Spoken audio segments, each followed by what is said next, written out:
Selidiki aku, lihat hatiku, apakah ku sungguh mengasihimu, Yesus.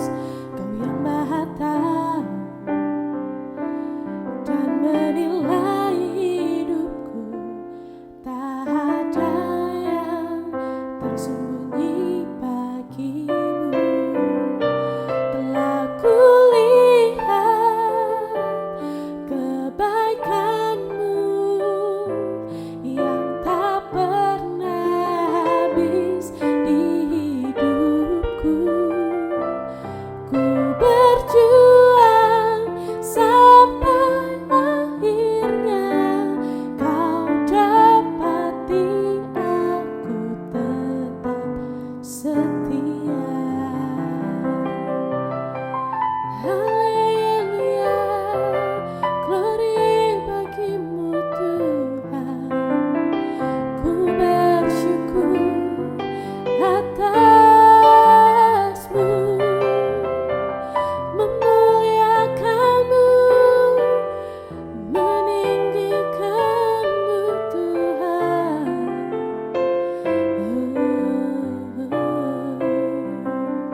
Selidiki aku, lihat hatiku, apakah ku sungguh mengasihimu, Yesus.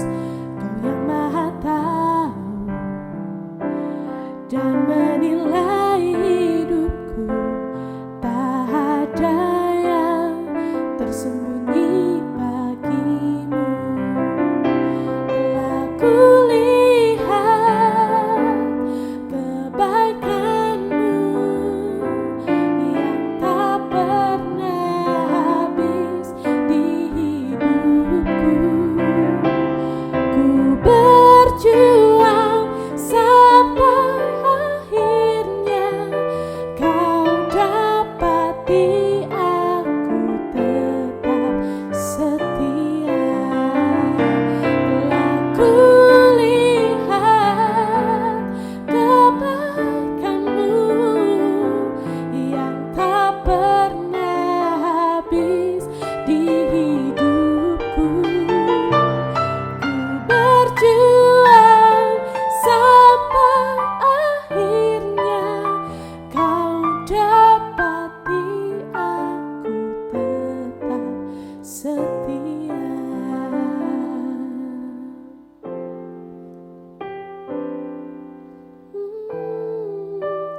Kau dapati aku tetap setia.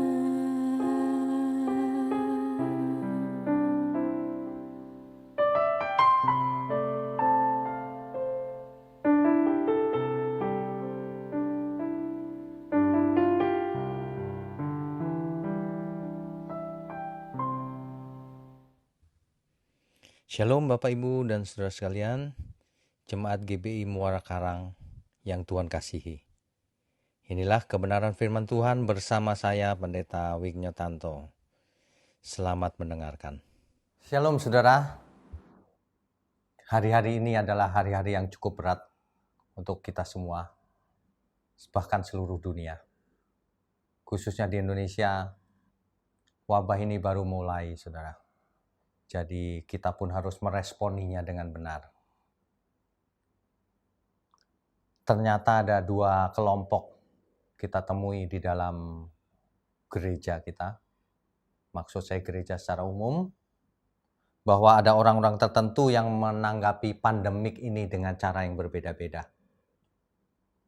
Ada orang-orang yang merasa lebih beriman kalau ia tetap melakukan ibadah dengan ngumpul rame-rame, tidak mengindahkan aturan-aturan kesehatan yang ada, salaman, berpelukan, ciuman, dan sebagainya, dan merasa beriman karena percaya Tuhan pasti melindungi. Kelompok kedua tentunya adalah orang-orang yang mengikuti protokol kesehatan apa adanya, dengan tulus tentunya. Nah, apa yang sebenarnya terjadi Dan bagaimana kebenarannya menurut Alkitab? Kita akan belajar. Di sini kita dibutuhkan rendah hati, sikap haus dan lapar akan kebenaran, dan mau belajar terus ya saudara. Demi kebaikan kita semua, untuk iman kita yang benar kepada Tuhan. Kedaulatan Tuhan itu mutlak. Inilah yang perlu kita ketahui pertama kali. Di Roma 11 ayat 36, saya bacakan ya. Roma 11 ayatnya yang ke-36. Di situ dikatakan, sebab segala sesuatu adalah dari Dia, dan oleh Dia, dan kepada Dia, bagi Dialah kemuliaan sampai selama-lamanya. Kedaulatan Tuhan itu mutlak, sebab Ia adalah pencipta segala sesuatu yang ada. Baik yang kelihatan maupun yang tidak kelihatan. Baik materi maupun non-materi. Dalam Kejadian 1 ayat 1 dikatakan bahwa pada mulanya Allah menciptakan langit dan bumi. Tentu saja yang diciptakan tidak hanya soal materinya, tetapi juga soal hukum-hukumnya yang berlaku. Misalnya, hukum fisika, hukum biologi, hukum kesehatan, dan lain sebagainya. Semuanya tentu Tuhan yang menciptakan. Dan ini kedaulatan Tuhan. Termasuk bagaimana manusia diciptakan menjadi makhluk yang sadar. Yang bisa membuat pilihan dalam hidupnya. Bahkan dikatakan manusia diciptakan menurut gambar dan rupa Allah. Manusia harus memiliki moral seperti Tuhan. Moral yang hebat, yang suci. Di samping itu Tuhan menciptakan hukum yang namanya hukum tabur tuai. Galatia 6 ayat 7. Mari kita lihat dulu Galatia 6 ayatnya yang ke-7. Jangan sesat, sebab Allah tidak membiarkan dirinya dipermainkan. Karena apa yang ditabur orang itu juga yang akan dituainya. Ini adalah hukum yang diciptakan oleh Tuhan. Dan seluruh hukum tersebut berlaku untuk seluruh manusia. Bukan hanya bagi orang non-percaya. Baik orang percaya, baik orang tidak percaya, semuanya berlaku hukum yang sama. Dan ini kita bisa baca dalam Matius 5 ayat 45. Karena dengan demikianlah kamu menjadi anak-anak Bapamu yang di surga, yang menerbitkan matahari bagi orang yang jahat dan orang yang baik, dan menurunkan hujan bagi orang yang benar dan orang yang tidak benar. Jadi seluruh hukum berlaku bagi seluruh manusia. Tidak ada pembedaan dari Tuhan. Inilah yang kita mesti perhatikan baik-baik. Ya. Tuhan tentu saja dapat melakukan intervensi langsung. Benar. Misalnya, mujizat. Benar. Bahkan Tuhan bisa mengadakan berjalan di atas air. Itu benar. Tetapi bukan berarti semua kita juga bisa berjalan di atas air. Hanya jika Tuhan menghendaki. Jadi jangan pakai pikiran diri sendiri, saudara. Pakai ayat-ayat Alkitab, pilih-pilih ayat, suka-suka sendiri untuk dipakai dalam hidup ini. Tanpa melihat konteksnya. Justru Tuhan akan konsisten dengan hukum-hukumnya. Orang yang makan sembarangan akan menuai penyakit. Murid yang malas belajar akan bodoh. Orang yang tidak mau bertobat pasti tidak selamat. Ini hukum kepastian. Jangan memakai alasan iman untuk melawan hukum-hukum Tuhan sendiri. Jangan mengajak Tuhan untuk melawan hukumnya sendiri. Karena Tuhan konsisten dengan hukumnya. Bayangkan kalau seseorang bisa beriman, lalu makan sembarangan tapi tetap selamat. Tetap tidak kena penyakit. Mentalnya tentu akan rusak. Bayangkan kalau orang tidak bertobat tapi bisa selamat. Manusia bisa rusak. Justru Tuhan mau mengajar kita semua melalui hukum-hukum yang Tuhan ciptakan agar kita membentuk pikiran perasaan kita. Bukan untuk memenuhi, bukan untuk memuaskan kedagingan kita atau nafsu kita. Tapi untuk memuliakan Tuhan dalam seluruh hidup kita. Memuliakan Tuhan artinya berguna bagi sesama juga. Bukan hanya bagi diri sendiri. Dalam hal ini iman sering disalahgunakan. Makanya ada beberapa di kejadian di sosial media, kalau hamba Tuhan ada yang ngotot, kalau saya imani, maka saya terbebas dari virus. Waduh, ini sangat tidak memberkati, saudara. Saudara jangan salah mengerti, kita semua percaya Tuhan, percaya kuasanya, tapi kuasa Tuhan tidak bisa digunakan sembarangan, apalagi untuk kepentingan diri sendiri. Justru iman yang benar adalah penyerahan diri kepada kehendak Tuhan. Iman yang benar adalah bertanggung jawab atas hidup kita. Iman yang benar adalah menjadi berkat bagi sesama, bukan menjadi sandungan. Ada orang-orang tertentu yang tidak mengerti, makanya salah paham tentang iman. Mereka tidak bisa membedakan antara iman dan tanggung jawab, antara iman dan kecerobohan, antara iman dan ketidakpedulian, antara iman dan kebodohan. Contohnya, ada orang yang makan sembarangan, tidak mau menjaga kesehatan, tapi tetap mengimani bahwa apa yang dimakannya akan membuatnya sehat, dan ia tidak akan pernah sakit karena percaya Tuhan. Ini iman semacam ini yang perlu diluruskan. Mau menyenangkan mulut sendiri, nafsu kedagingannya, kok pakai kuasa Tuhan? Tentu saja Tuhan tidak berkenan. Buktinya apa? Banyak sekali hamba Tuhan yang makan sembarangan akhirnya sakit jantung juga. Bahkan ketika khotbah bisa ada serangan jantung, saudara. Ini fakta. Jangan tidak belajar. Sebab barang siapa menabur, dia menuai. Saya tidak mengatakan kita tidak punya iman. Iman itu apa? Kita harus belajar dengan sungguh-sungguh. Dengan kesempatan ini, adanya wabah virus ini, hendaknya kita mulai memperbaharui lagi iman kita. Supaya kita menyenangkan kehendak Tuhan. Bukan pakai pikiran diri sendiri yang tidak tepat. Iman atau kecerobohan kalau seseorang makan sembarangan lalu menumpangkan tangannya dalam nama Yesus.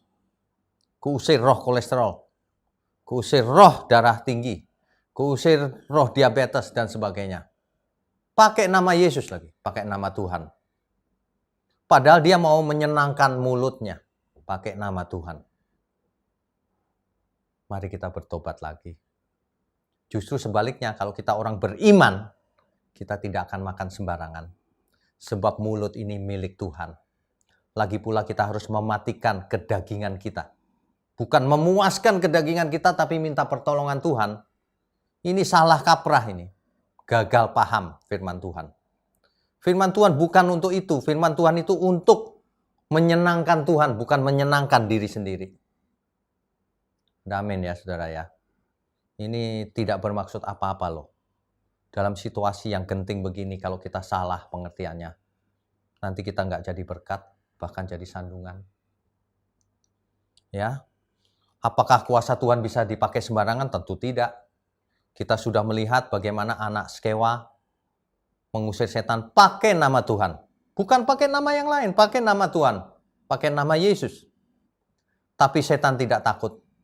Bahkan anak Skewa ini digebukin lalu ditelanjangi dan lari tunggang langgang.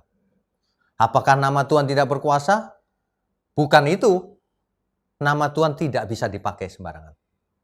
Jangan pakai pikiranmu sendiri. Bagaimana kalau orang-orang percaya merasa beriman, lalu melakukan sentuhan-sentuhan, salaman, cepika-cepiki, tos, bergaul, masih sembarangan hidup, mengunjungi tempat-tempat ramai, tidak sengaja tidak menjaga kesehatan. Ini iman atau kecerobohan, saudara? Kalau kita memang mempunyai iman yang benar, segala tindakan kita akan menyenangkan Tuhan. Dan segala tindakan kita akan memberkati sesama. Faktanya, saudara, kita ngomong fakta ya. Banyak pendeta mati sakit jantung, stroke, diabetes, dan sebagainya. Pasang ring, bypass. Apakah Tuhan tidak melindungi? Tentu saja Tuhan melindungi, tetapi ada kesalahan yang kita buat juga. Pola hidup yang tidak sehat. khususnya dalam rangka wabah virus ini. Buktinya di Korea Selatan terjadi gereja yang menyebarkan virus ini. Sehingga ada banyak kasus, sekitar 4.000 mungkin, separuhnya karena gereja ini. Hari ini pemimpinnya didakwa pembunuhan karena ikut serta mengajarkan bahwa kita akan dilindungi Tuhan. Akibatnya jemaatnya menyebar kemana-mana dan menularkan virus corona ini, COVID-19. Nah, dengan demikian kan nggak jadi berkat malahan, malah jadi sandungan. Sekali lagi, saudara jangan salah mengerti, iman bukan berarti bisa dipakai sembarangan. Ya, jangan ikutan melakukan sesuatu yang membahayakan banyak orang. Apalagi mementingkan diri sendiri. Jadi iman bukan untuk lari dari tanggung jawab. Justru iman menuntut kita bertanggung jawab hidup kita. Ikut serta dalam menanggulangi virus. Ikut serta menjaga agar kita tidak menjadi media penularan. Ikut serta bahwa kita harus mendidik jemaat untuk mempunyai iman yang benar. Meskipun di rumah, tetap bisa mendengarkan online. Meskipun tidak bersentuhan, tetap bisa berkomunikasi, tetap bisa memberkati.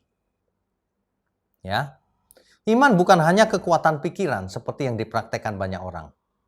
Kalau aku percaya semua pasti terjadi. Iman bukan itu. Iman itu justru penyerahan diri kepada Tuhan. Seperti yang diajarkan oleh Tuhan Yesus. Biarlah kehendakmu yang jadi, bukan kehendakku. Iman bukan untuk kepentingan diri sendiri, tapi untuk kepentingan Tuhan. Iman itu untuk melayani Tuhan. Bukan untuk sok-sokan diri sendiri, aku beriman nih. Iman itu justru mau melayani Tuhan. Kita merendahkan diri, kita menyangkal diri, kita melayani sesama. Diminta apapun kita akan layani. Hanya diminta diam di rumah saja, itu sederhana, banyak orang tidak mau. Kecuali memang petugas medis.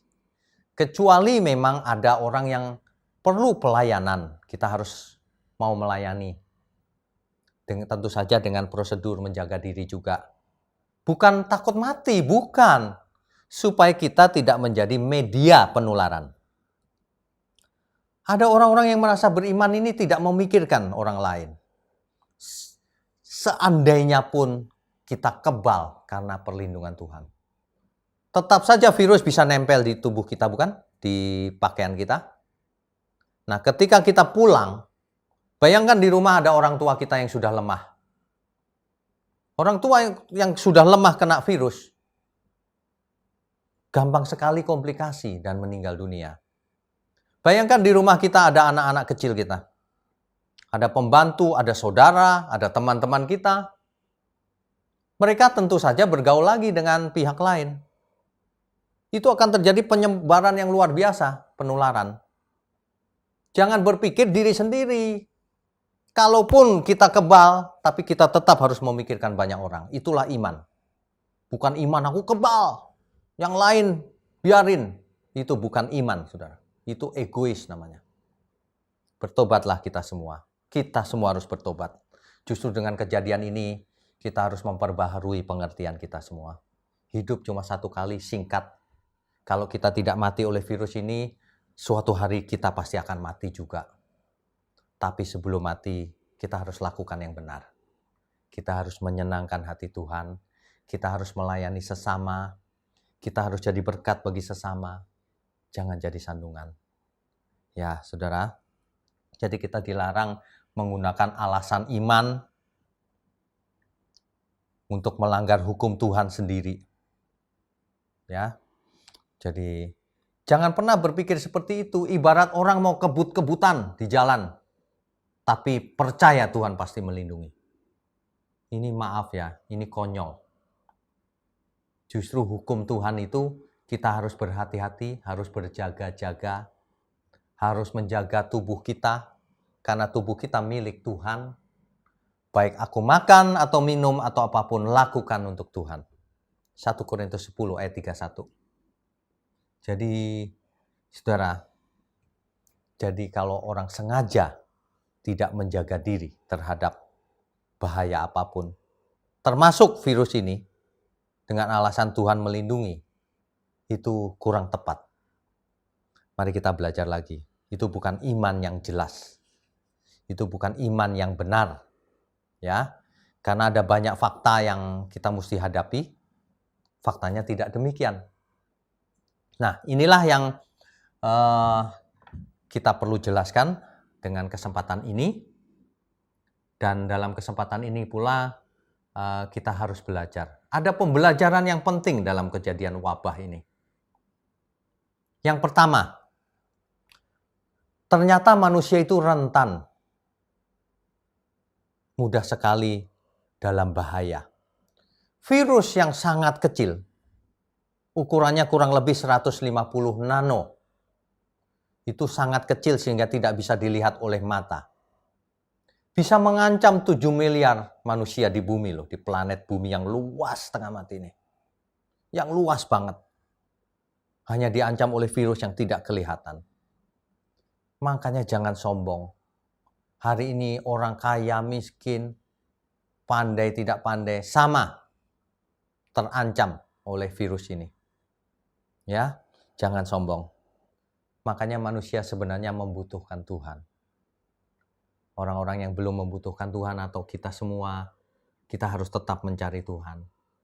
Minta ampun kesalahan yang selama ini, bertobat lagi, dan belajar terus. Supaya jadi manusia yang matang sebelum kita menutup mata. Ya, manusia dipaksa belajar dengan kejadian ini. Supaya bersama-sama mengatasi wabah ini. Supaya kita tidak membeda-bedakan satu dengan yang lain, kelompok yang satu dengan kelompok yang lain. Seluruh dunia harus bergandengan tangan mengatasi wabah ini. Harus saling membantu, saling mengasihi. Alangkah baiknya kalau ini kejadiannya terus-menerus, meskipun wabah ini nanti akan berakhir. Kita harus bergandengan tangan seluruh manusia. Karena hanya itulah yang membuktikan bahwa kita itu punya iman yang benar. Jangan membeda-bedakan orang. Di saat yang sulit begini, jadilah berkat. Jangan egois. Jangan borong di supermarket sebanyak-banyaknya. Itu egois namanya. Beli secukupnya. Besok habis beli lagi. Orang yang tidak bisa makan, bagi beras. Bagi makanan, bagi minuman. Jangan egois. Orang yang mengerti hal ini tidak akan egois. Sebab iman yang benar tidak mungkin egois. Manusia harus belajar saling mengasihi. Dan satu lagi yang penting. Ibadah itu bukan hanya di gedung gereja. Dengan kejadian ini, maka banyak dari kita tahu bahwa ibadah itu ternyata tidak hanya di gedung gereja. Dengan cara apapun, dimanapun, kapanpun, dengan online maupun offline, tatap muka maupun tidak, tetap bisa melakukan ibadah.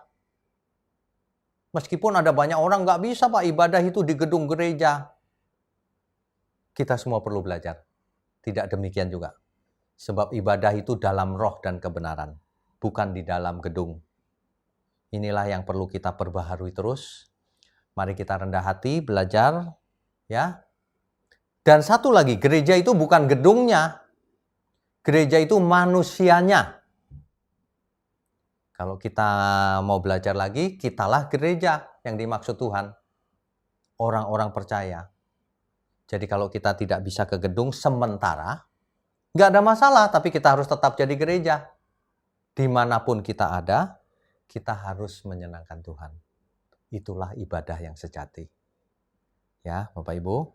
Nah, sebagai hamba Tuhan, saya mau mengajak kita semua untuk menjadi berkat, khususnya di saat krisis. Dalam wabah kali ini, lakukan bagian kita. Maksudnya begini, yang diberi banyak dituntut banyak. Itu adalah prinsip kebenaran, prinsip keadilan. Yang diberi banyak harus dituntut banyak.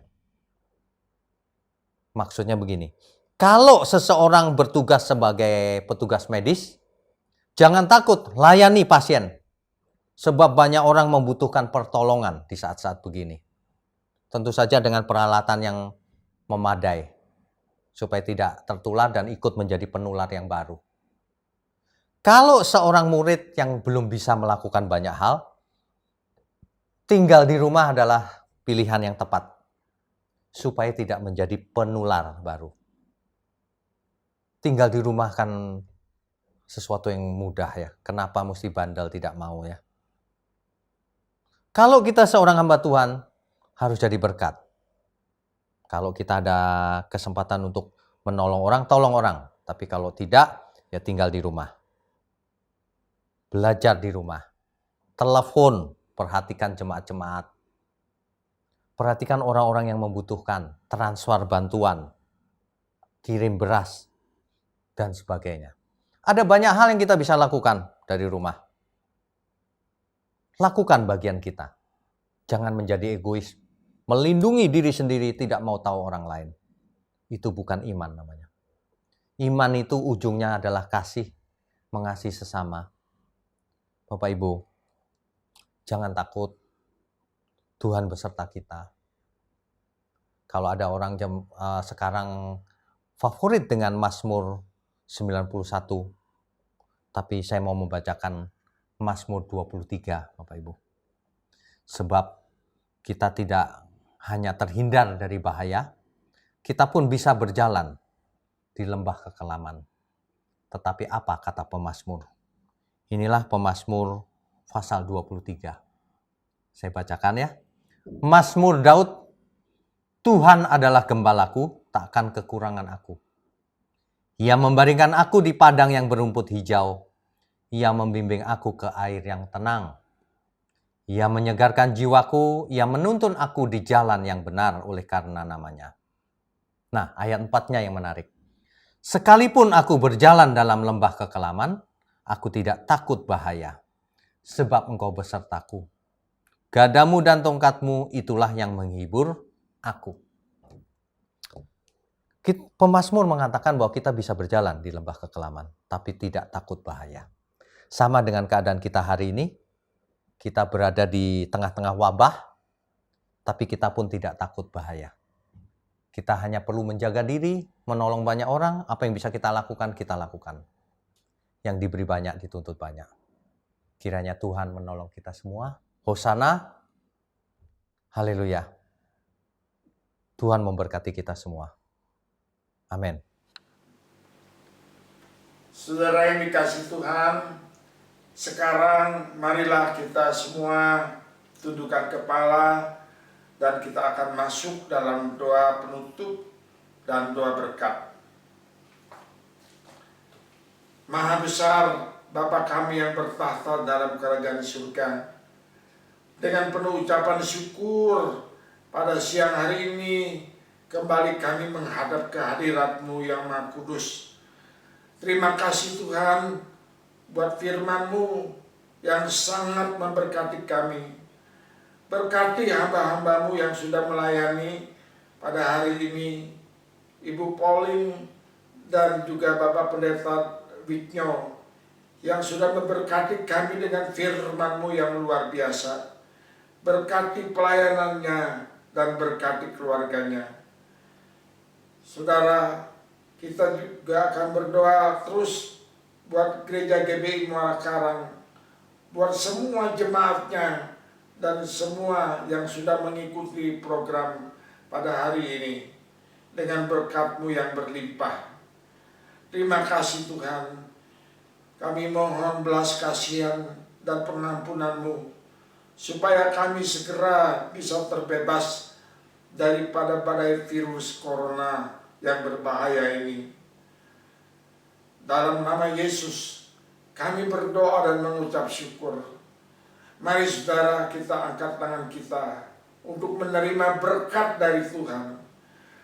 Tuhan memberkati engkau dan melindungi engkau.